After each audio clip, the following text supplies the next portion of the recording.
Siempre me gusta comenzar hablando sobre un biblista, sobre un teólogo. Y como protestante y de tradición evangélica, obviamente, siempre me llama la atención de que la mayoría de los biblistas son de tradición romana.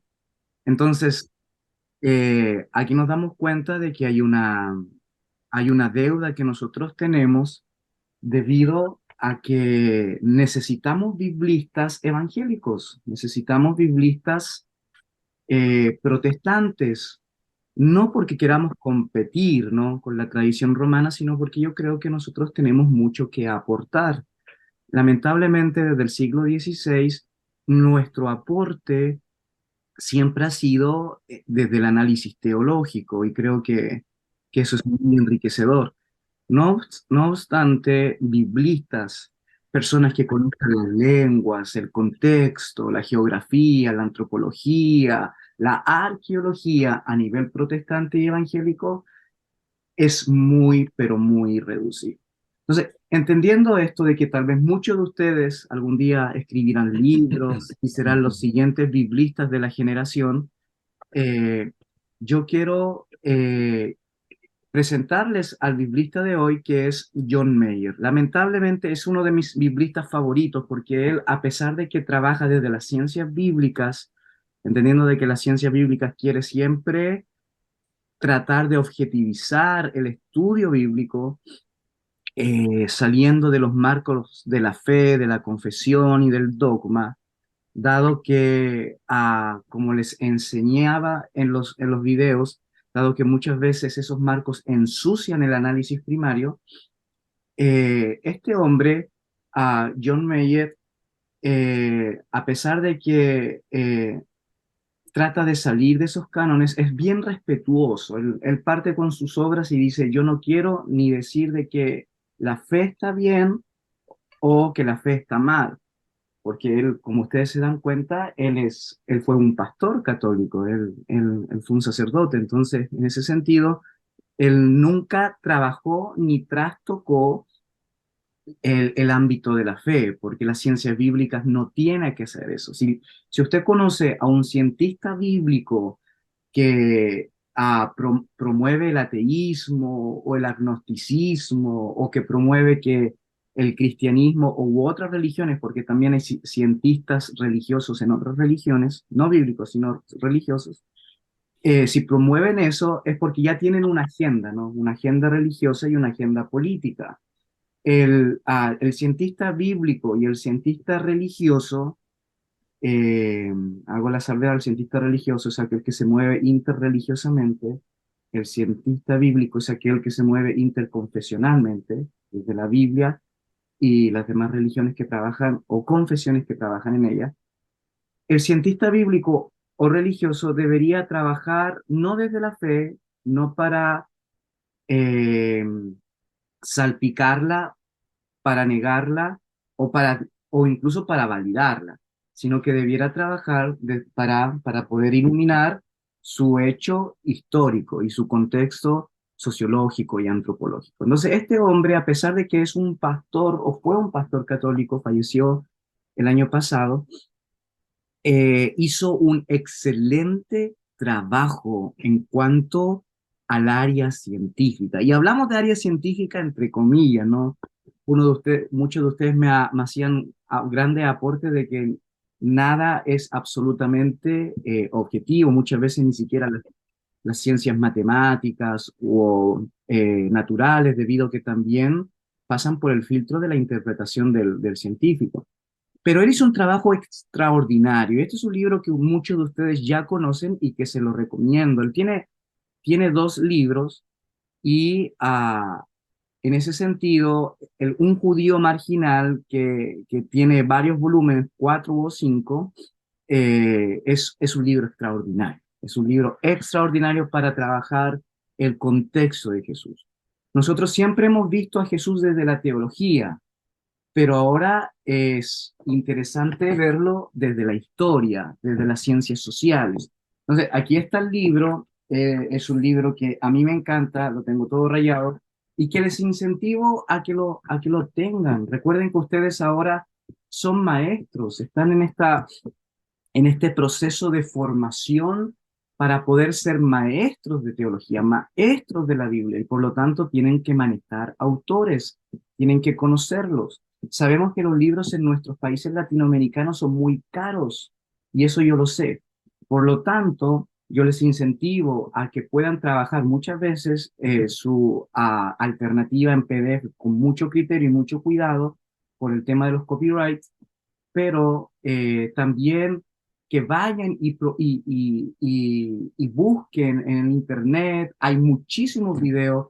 Este hombre, Meyer, tiene muchos videos donde expone su obra en YouTube, e incluso muchos de ellos están traducidos, ¿no? Entonces, yo se lo recomiendo. La visión que tiene del Evangelio de Mateo es increíble, va a cambiar muchas, ah, muchas cosas que muchas veces la teología nos nubla, especialmente en el ámbito exegético. Así que les dejo al biblista de hoy, se los recomiendo.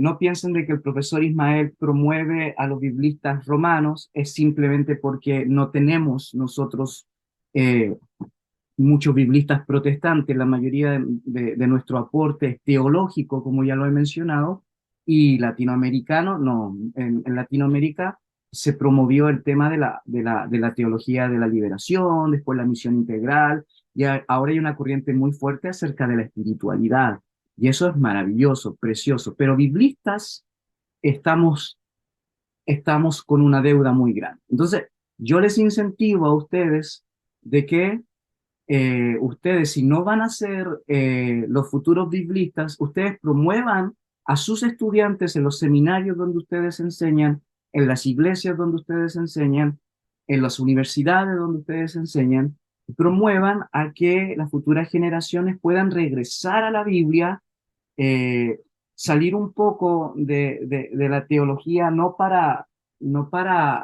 negar su importancia, sino salir un poco de ella, ir a la Biblia para que después la teología se pueda mirar con ojos nuevos. En ese sentido, tenemos una deuda, así que se lo dejo. Ese es el biblista del día de hoy. Y también siempre me gusta comenzar con, cierto, un texto bíblico. Y en este caso tenemos, cierto, Hebreos 11:1. Ahí ustedes lo tienen desmenuzado. Yo sé que muchos de ustedes manejan el griego mejor que yo, entonces no tengo problemas en este sentido. U otros todavía dicen, no, a mí me falta ser compuesto de las lenguas. Yo quiero incentivarles, hermanos, les quiero incentivar. Uno de los requisitos para este magíster de teología no eran las lenguas, y eso está bien porque si no serían muy pocos los que entran, ¿no?, a un programa. Pero yo les recomiendo a ustedes como maestros de la Biblia que puedan manejar las lenguas bíblicas, agregarle el arameo en algunas porciones de la tradición veterotestamentaria y algunas veces agregarle el latín para la teología sistemática. Y como les vuelvo a repetir, esto no es para saber más que otros ni para presumir. Esto es simplemente para que nuestro trabajo sea más serio. Así que mi consejo como su profesor es que si usted se siente en deuda con los idiomas bíblicos, tome cursos. Hay muchísimos cursos online. Nuestro propio seminario tiene cursos y tal vez ustedes, cierto, ya los tomaron. Por lo tanto, trabajen. La única forma de poder fortalecernos, robustecer nuestra exégesis lingüística es usar las lenguas bíblicas. Y como les he enseñado, no para usarlas muchas veces en un sermón dominical, sino para usarlas en su devocional, en su estudio diario, y si se necesita usar en un sermón dominical porque va a cambiar un prisma teológico muy, pero muy arraigado en la congregación, entonces sí se debe de usar. Entonces, aquí tenemos Hebreos 11:1, ahí ustedes ya lo tienen, lo pueden leer, y le pido permiso entonces a Logos para usar, cierto, ah, estamos desmenuzando su sintaxis. Entonces, y esto es muy importante porque para el tema del día de hoy, este es un versículo base. Y leemos en Reina Valera 60, es pues la fe, la certeza de lo que se espera, la convicción de lo que no se ve. Entonces, aquí lo tenemos, estin, ¿no? Estin de pistis. Entonces, la fe es, es un asunto de confianza. Y yo quiero hablar de esto porque muchas veces pareciera ser que la fe es un superpoder. Pareciera ser que la fe es algo mágico, poder que es como independiente a otras posiciones de la espiritualidad.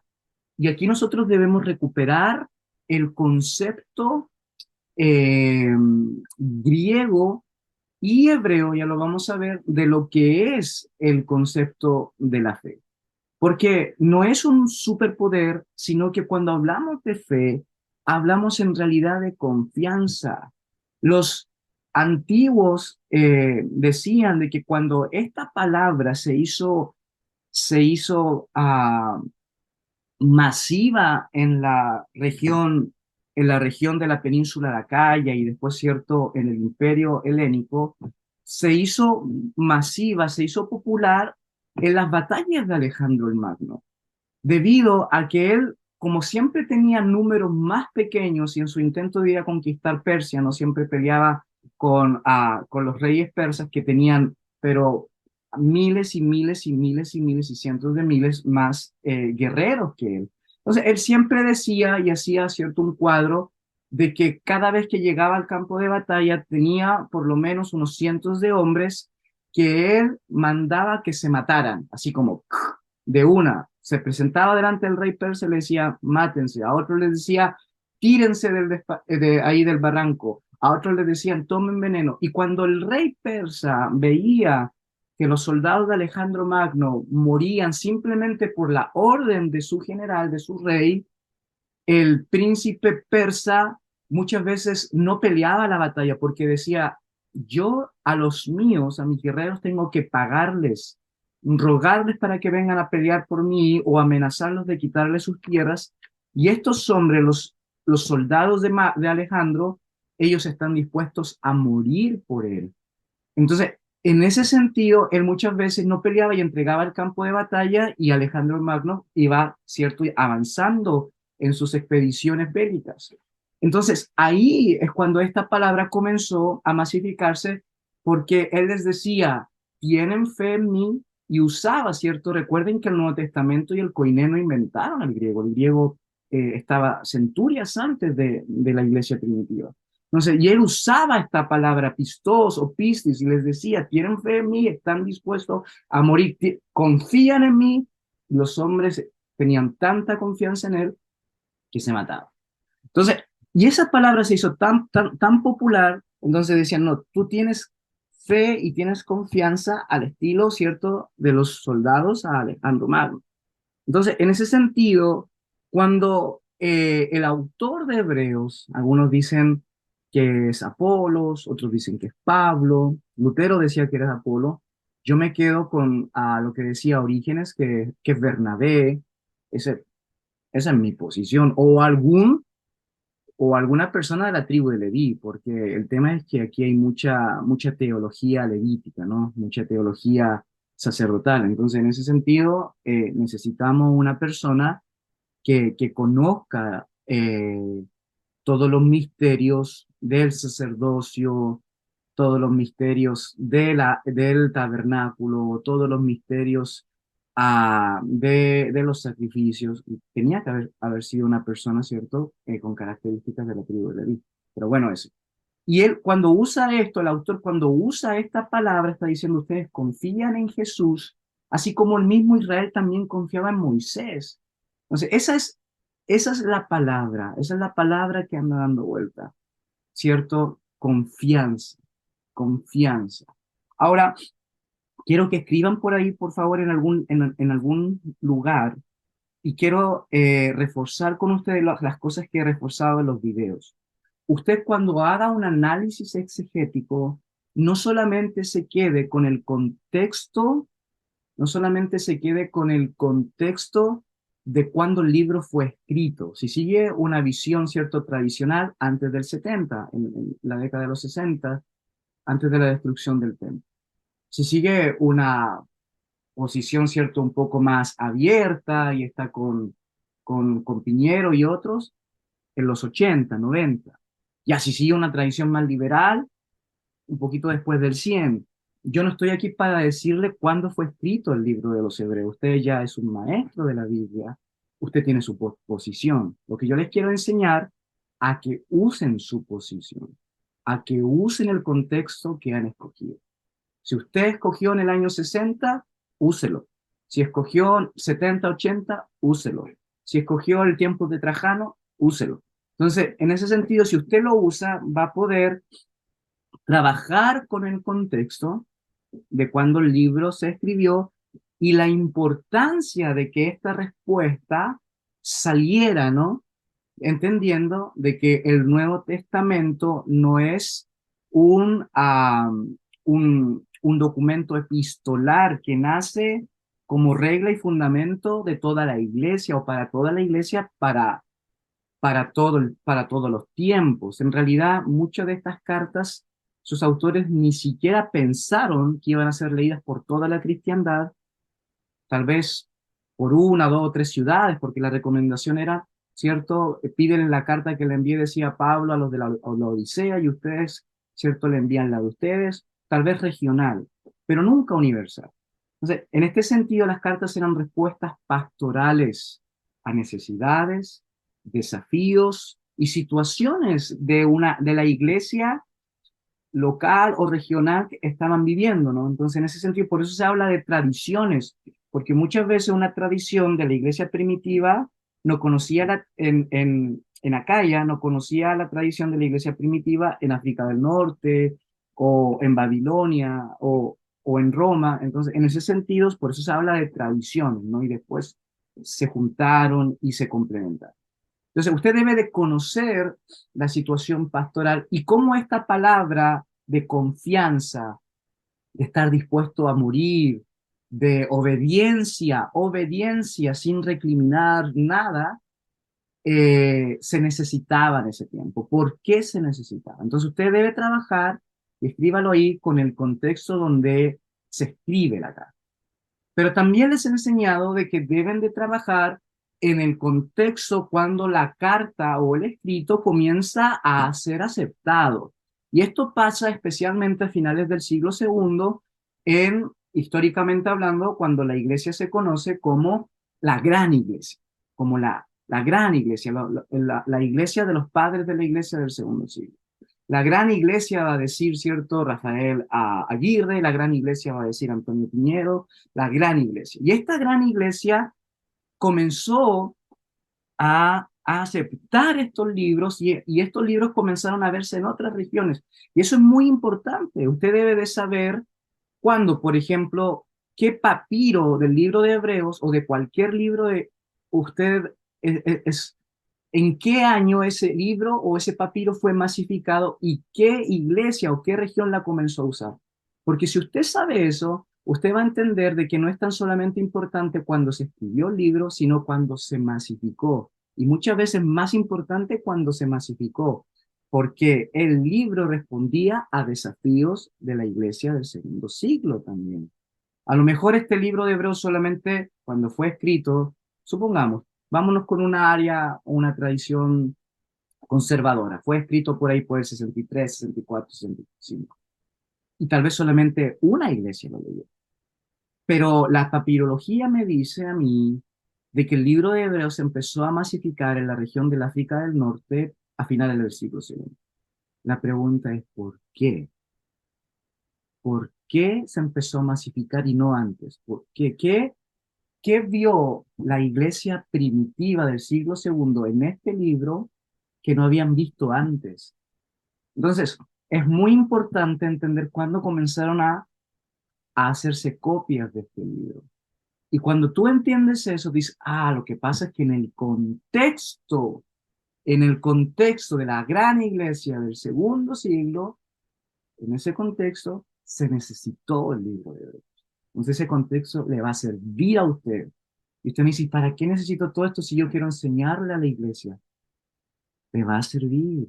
Porque muchas veces los desafíos que usted está viviendo en su iglesia, en su congregación, responden no tanto a los desafíos de cuando esta carta se escribió, sino los desafíos que usted está viviendo en su iglesia muchas veces responden a los desafíos del contexto de cuando la carta se masificó. Y eso muchas veces como biblistas lo hemos perdido de vista. Y también necesita trabajar porque se incluyó en el canon en la iglesia imperial en el siglo IV. También necesita trabajar en esos tres contextos, cuando se escribió, cuando se masificó y cuando se canonizó. Usted es maestro de la Biblia, está en un magíster, y eso ya del contexto del autor, del escritor, eso déjeselos a los bachiller y a los licenciados en teología.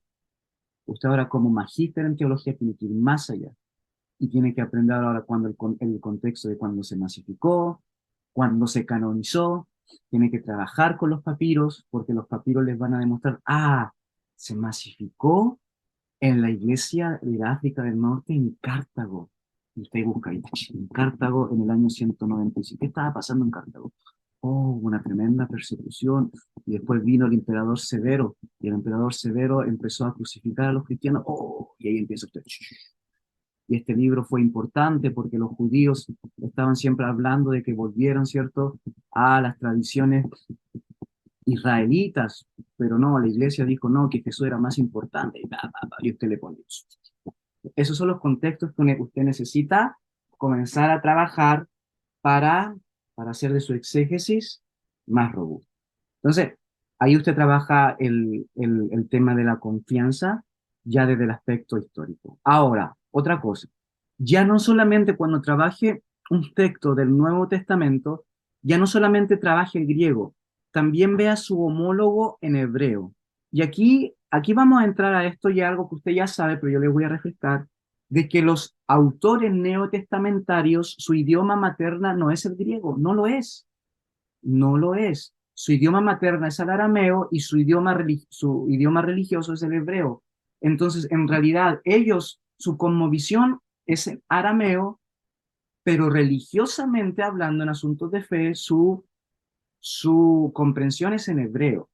Entonces, el griego es cierto algo, y ustedes lo saben, que se hizo con aspectos misionológicos. Ahora, el tema es que en la ciencia bíblica nosotros perdemos el homólogo hebreo. Hay mucha gente que critica y dice, no, es que el, el, por ejemplo, el material del Evangelio de Juan, de Apocalipsis, tienen un griego muy, muy malo, un griego muy, muy limitado, muy primitivo. Y yo les digo, obvio, si no hablaban griego, eso es obvio, es como yo, que he aprendido inglés cierto estos años, me pongo a escribir un libro en inglés. No, no me voy a poder expresar bien, no voy a poder hacerlo como me gustaría hacerlo y con la calidad que a lo mejor un nativo en inglés lo podría hacer. No, para mí lo fundamental va a ser, ¿cierto? Escribir en español. Entonces, en ese sentido, le pasó lo mismo a los autores neotestamentarios. Muchas veces ellos pensaron en hebreo, pero escribieron en griego, y ahí está su limitación. Entonces, si usted, por ejemplo, busca las palabras en su equivalente PIS y después va a buscar cierto emet en hebreo, que es el tema de la verdad, de la fe y todo eso, le va a iluminar muchísimo lo que tal vez intentaron decir los autores bíblicos. Y ahí les va a cambiar todo. ¿Por qué? Porque esto es peligroso. Cuando nosotros solamente tomamos el griego para poder trabajar el Nuevo Testamento, vamos a caer en una enelización del texto, cosa que Rudolf Bultmann hizo. Yo quiero mucho Bultmann, trabajo mucho, ¿cierto? Su libro, la desmitologización, el material sinóptico que él trae, excelente, muy bien. No estoy de acuerdo, obviamente, con todo lo que dice, pero muy bien. Pero su gran pecado fue que helenizó el Nuevo Testamento cuando no debió haber sido eso. Por ejemplo, autores como Schweitzer o como Sanders, ellos vuelven al judaísmo del Nuevo Testamento y dicen, no, no, no, el Nuevo Testamento tiene que volver a ser iluminado desde el hebreo. Y ahí es donde la riqueza comienza a ampliarse. ¿Por qué? Porque uno no puede caer en el peligro de, ah, de comparar las palabras griegas con otras obras griegas, y que se debe de hacer, porque cuando hay una palabra está muy oscura, usted debe de trabajar con otras obras griegas de Suetonio, de Estácito, de Homero, ¿cierto? Para ver cómo se usó esa palabra. Pero si solamente se queda con eso, va a helenizar un texto que sí está escrito en griego, pero está pensado en hebreo. Entonces, es allí donde usted tiene que trabajar las lenguas y trabajar el contexto. Entonces, en ese sentido, hoy vamos a hablar de la confianza y vamos a hablar de la fe, que es la plena seguridad de hechos puestas al descubierto, evidente, cosa que no se ve. Y volviendo al tema de Alejandro Magno, los guerreros que tuvieron fe en él y confianza y que se mataron, ¿vieron que Alejandro venció? No. ¿Vieron que ganó la batalla? No. ¿Vieron que el imperio griego se estableció? No, no lo vieron, pero sí lo creí. ¿Ok? Así que en ese sentido, un texto debe ser desmenuzado, en resumen, desde su historia, desde su contexto de realización de cuando se hizo, pero también de su contexto de cuando se aceptó y cuando se canonizó. Y desde su lengua, pero ya no solamente de su lengua, ¿cierto? De la lengua que se usó para escribirse, sino de la lengua en que los autores pensaban, o la comunidad de autores. Quiero empezar con lo que dijo Sir Mortimer Wheeler, que fue uno de los genios de su generación. Él junto a Catherine Kenyon crearon, inventaron el método para excavar más usado internacionalmente. Y es un método que no importando el arqueólogo lo conoce o lo usa, no implementa. Él dijo donde Palestina es el lugar donde probablemente se han cometido más pecados en nombre de la arqueología que en cualquier porción equivalente de la faz de la tierra. Y es aquí es donde ha habido mucha, y como les he dicho, muchas fantasías arqueológicas porque se han eh, creado o se han inventado cosas para poder fortalecer el texto bíblico y por lo tanto la fe, cuando en realidad no debieron haber sido así. Y en mis videos les decía que si necesitamos la arqueología para probar la fe, no tenemos fe. No a la, no al estilo de los guerreros de Alejandro Magno, ¿no? Si yo necesito tocar algo para poder creer, no, estamos perdidos, estamos totalmente perdidos. No, la arqueología no va a afectar jamás nuestra espiritualidad, debería afectar nuestra exégesis, esa es la idea. Eh, bien, voy a comenzar con Henry Layard o Layard. Él, él es uno de los más famosos arqueólogos, pero representa lo mejor y lo peor de estos primeros tiempos. Resuelto, bien educado, ingenioso y muy experto en tratar con los habitantes del Oriente Próximo. Este hombre conocía, ¿cierto?, los idiomas. Entonces, en ese sentido, un arqueólogo es muy importante que conozca y que sepa comunicarse con con las personas con las que trabaja. Entonces, en ese sentido, él fue un pionero. Lo peor es que este hombre fue tal vez uno de los que inspiró el tema de cierto, del cazarrecompensas, del arqueólogo cazarrecompensas. Es cierto, es el que quería buscar los tesoros de las tumbas, el que quería ir delante, cierto, del oro y de las joyas.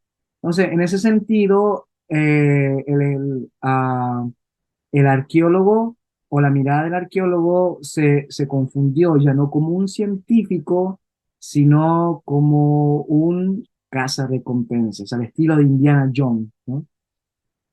Y el problema con Layard es que él excavaba por instinto.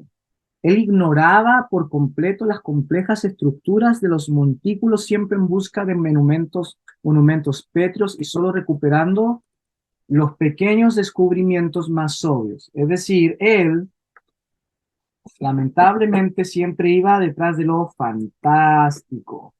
Él iba detrás de lo fantástico. No hacía un trabajo riguroso en la arqueología. Si no había una tumba, si no había un palacio, no le llamaba la atención. El problema de esto es que él, al tratar de ir siempre por lo más importante, rompía todo, no trabajaba bien y perdió un montón de información que nos hubiese servido para poder conocer mejor las civilizaciones antiguas. Y él es tomado como uno de los ejemplos más pero más malos de cómo hacer arqueología y cómo ser arqueólogo. ¿Ok? Aunque igual tuvo aportes, como le digo, pero lamentablemente él siempre se fue con lo más obvio. Y muchas veces nosotros como biblistas, cuando usamos la arqueología como método exegético, hacemos lo mismo. Si no trabajábamos con la estela de Mernestá, o con los rollos del Mar Muerto, o con la inscripción de Poncio Pilatos, o la inscripción de Delfos, es como que pareciera ser que la arqueología ya no nos sirve más. Y siempre vamos detrás de lo más especial, cuando no debiera ser así. ¿Ok? Entonces, en ese sentido, usted, cuando incorpora a su método exegético la arqueología, no solamente incorpore los grandes descubrimientos, sino también los aportes sencillos que pueden hacer grandes diferencias. Ahora bien, el hombre que yo considero que podría ser uno de los pioneros en cuanto a la arqueología y la Biblia es Edward Robinson. Y él no era un arqueólogo, él era un teólogo, él era un pastor. El problema es que en el siglo XIX, el tema de la revolución, ¿cierto?, de la crítica bíblica y de la crítica a la historicidad bíblica por parte, ¿cierto?, de los grandes autores del siglo XIX, pusieron en tela de juicio la Biblia y hubo una corriente conservadora que le dio pánico a eso. Entonces, este hombre entendió como misión de su vida ir a Israel, ir a Palestina. Israel todavía no existía en ese momento como Estado, ir a Palestina y poder comprobar que la historicidad bíblica era real y era legítima. Entonces él pensaba y decía, si yo encuentro Jericó, van a entender de que Jericó sí existió y por lo tanto la Biblia es real. Si yo encuentro a Dan, van a creer que la historicidad bíblica fue cierta, por lo tanto la Biblia es real. Entonces eso fue lo que le llevó a ir a Palestina, su celo por tratar de poder regresar a la Biblia su legitimidad o legitimización o su validez frente a la comunidad científica que ya miraba con desprecio la historia bíblica solamente como un cuento teológico, una construcción antropológica, un diseño literario para entregar un mensaje. Y Edward Robinson, no. Ustedes saben de que hay mucha gente, y esto es también parte, y esto es en el área fisiológica, ¿no? Usted debe saber de que hay un nivel en que el cerebro solamente ve blanco y negro. Hay un nivel en que el cerebro solamente ve sí o no. Y cuando nosotros, y muchos de nosotros estuvimos en ese nivel o estábamos en ese nivel, no sé. Pero cuando pasa eso, cuando se te mueve una cosa, lo otro no puede seguir en pie y viene una crisis. Y al evangelicalismo americano del siglo XIX eso le pasó, le vino una crisis. No, ellos no entendieron de que ellos no necesitaban la historicidad para poder validar la fe o por lo tanto su relación con Dios. Ellos no entendieron eso. Nosotros hoy lo entendemos, sabemos que muchas veces la historia y la teología tienen caminos diferentes, y eso lo vamos a ver la próxima semana, que muchas veces convergen, que muchas veces tienen un diálogo, que muchas veces conversan y se sientan en un café y comparten como amigos, pero tienen caminos diferentes. Entonces, en ese sentido, él se desesperó y dijo, no, hay que ir porque si encuentro los lugares, me voy a enseñar a todo el mundo de que están equivocados. Y eso fue. Y se consiguió un amigo, Edward Robinson, con el que dijo, vamos, Edward Robinson era, ah, perdón, un amigo Smith, y su amigo Smith, que era un misionero, él conocía el árabe y conocía, ¿cierto?, cómo comunicarse con las personas allí y fueron. Y efectivamente sí encontraron muchos, muchos lugares y le devolvieron, ¿cierto? No la validez a la Biblia, pero a la Biblia la volvieron a invitar en los seminarios y conferencias de historia. Y está bien. En ese sentido, Robinson fue una persona muy importante. Lo malo es que se quedó con eso, ¿no? De que había que usar la, los hallazgos arqueológicos para probar la fe. Y en ese sentido se quedó atrás. El segundo personaje que me gustaría hablarles de ellos, y yo quiero que tomen atención porque de estos personajes yo les voy a preguntar en el examen. ¿Se acuerdan que aquí no va a haber papel final, no va a haber un trabajo de investigación, van a haber dos exámenes? Y en este primer examen yo les voy a preguntar sobre ellos, ¿ok? Y no va a ser un examen de memoria ni nada de eso, ¿no? Va a ser un examen ustedes van a poder trabajar con todo el material abierto, con todo abierto, libro abierto, y hasta internet abierto. No, a mí no me preocupa, ¿por qué? Porque yo mis preguntas las trabajo a medida de reflexión, de diálogo y cosas que ustedes les va a hacer pensar. Entonces, en ese sentido, les pido que pongan atención porque Petrie es el padre de la arqueología de Palestina. Y este hombre es tan importante porque sus métodos, él era un egiptólogo, sus métodos revolucionaron la arqueología bíblica. Él, fue calificado por Albright, que Albright es el arqueólogo bíblico más importante de la historia, ya voy a hablar de él. Él fue calificado por Albright como el genio de la arqueología. Es el padre, es el genio. No es el más importante, no, pero es el padre y es el genio. Él usó, ¿cierto?, a métodos que ayudaron a que la arqueología pudiese trabajar con la Biblia de forma seria. ¿Cuál fue el primer método? La estratificación. La estratificación nos enseña de que la Tierra tiene capas, ¿no ven? Incluso cambian los colores. Cuando tú estás excavando, ves un poco la tierra un poco más negra, y aquí los que han sembrado y han trabajado la tierra saben lo que yo digo, ¿no? La tierra va cambiando de colores y el color, incluso la textura, nos va dando las fechas de la fecha de cuando esa tierra, a la que esa tierra pertenece. Y lo que yo encuentro en esa tierra, por lo tanto, es la misma fecha. Por ejemplo, ¿alcanzan a ver el mouse que se mueve? ¿Mi mouse? Sí, ok. Entonces, si se dan cuenta, aquí tenemos una capa, dos, tres, cuatro, cinco, seis, siete, ocho, nueve, aquí encontramos. En esta, la más antigua, aquí, en esta capa, tú encuentras un material orgánico, le puedes pasar el carbono 14 y te dice la fecha por ese material. Entonces, si tú aquí encuentras, ya sabes a través de ese material orgánico, porque el carbono 14 solamente se aplica a los seres vivos o las cosas que vivieron, si tú ya sabes la antigüedad de esto, y si en la misma línea de la Tierra encuentras por acá una joya que no es un material orgánico, pero tú vas a saber que pertenece a la misma fecha, porque comparten la misma capa de tierra. ¿Se entiende? Comparten la misma capa de tierra.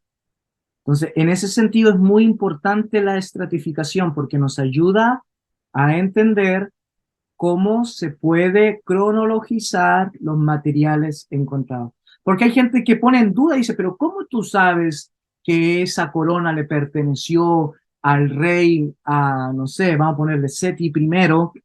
¿Cómo sabes si eso no se puede pasar por el carbono 14? Sí, pero es que fue encontrado en este color, voy a poner el color este, el rojo, fue encontrado aquí. Y aquí acá se encontró un perro, y el perro sí se puede pasar por el carbono 14, la corona no, pero si se encuentra en la misma capa, en la misma textura y en el mismo color, es obvio que pertenecen al mismo. ¿Ok? Entonces, ese es el recurso de estratificación. Si se dan cuenta los colores de los que le estaba hablando, ¿no ven que van cambiando? Todos estos colores pertenecen a diferentes épocas y a diferentes fechas. Lo segundo de Petrie es que habló de la cerámica, y la cerámica es muy importante para cronologizar fechas más exactas, porque el carbono 14 siempre va a tener un margen de error y trabaja con 5.000 años. Le ayuda mucho a la paleontología, a la arqueología le ayuda más la cerámica, porque la cerámica es como la moda, fue la moda de la antigüedad y tiene un margen de variación y de cambio de 50 años, y 50 años en la historia no es tan importante, no es mucho. Entonces, en ese sentido, por ejemplo, si yo encuentro, mire, aquí es como un historiador trabaja, y Felipe, que es licenciado en historia, me puede ayudar. Aquí un historiador trabaja. Por ejemplo, nosotros conocemos las fechas de los faraones a través de Manetó, ¿cierto? Manetó dijo, ya, estas son las fechas, y aunque se puede poner en duda la información de Manetó, es aceptable. Y nosotros podemos cronologizar a los faraones. Pero vamos a poner a un faraón de la dinastía número 18, Amenhotep.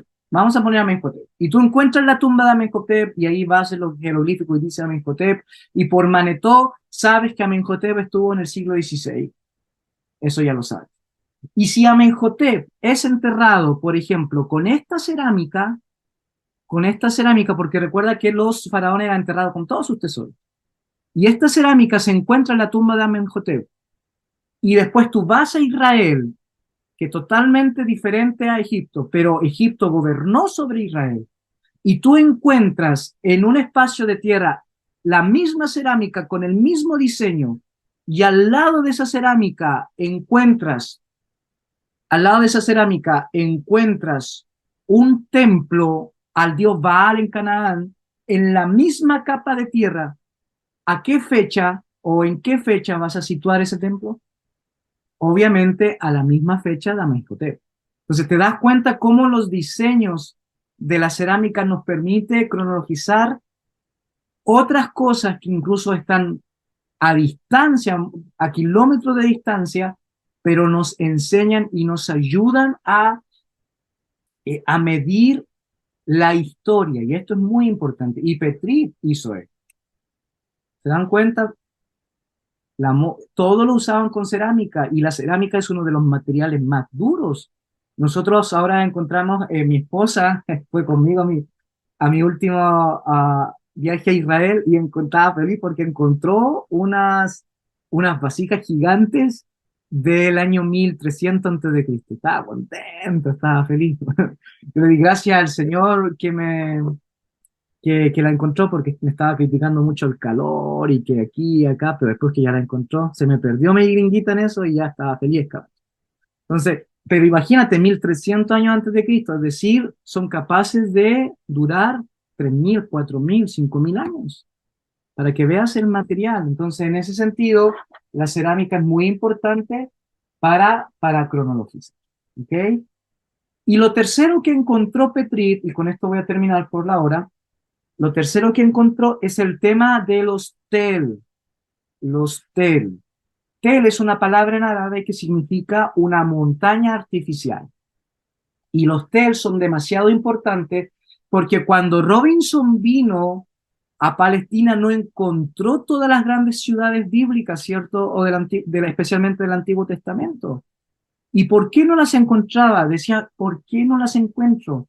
Él solamente miraba y escribía en su diario. Ustedes, si pudiesen tener la bendición de leer los diarios de los arqueólogos, sería wow. Y él decía, lo único que veo a mi alrededor son montañas, son montes. Pero lo que no sabía de que esos montes eran montes artificiales y que las ciudades están arriba. Él veía desde abajo, así lo veía, ¿cierto? Todo. Él veía desde abajo, veía todo con tierra, con árboles, pero como no tenía tanto presupuesto y el calor y todo, él no subía. Y al no subir, no podía ver lo que estaba arriba. Entonces, en ese sentido, se le perdieron grandes ciudades que él no tomó en cuenta. Y es más, muchas veces arriba de estos montes tú no vas a encontrar esto porque esto ya está excavado. Tú lo vas a encontrar así, mira, totalmente bajo tierra, totalmente bajo tierra.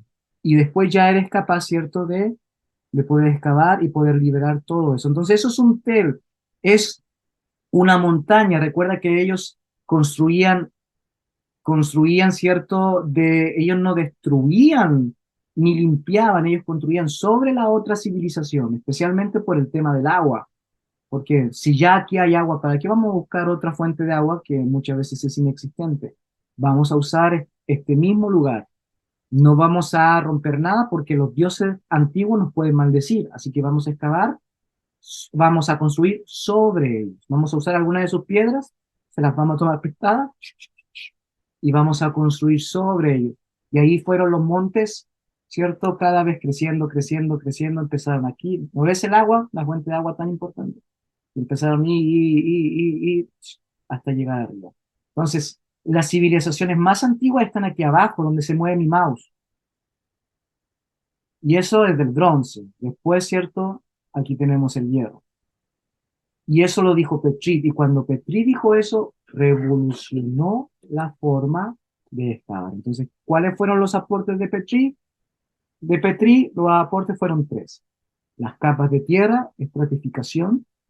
Número dos, la cerámica. Y número tres, los tel. ¿Ok?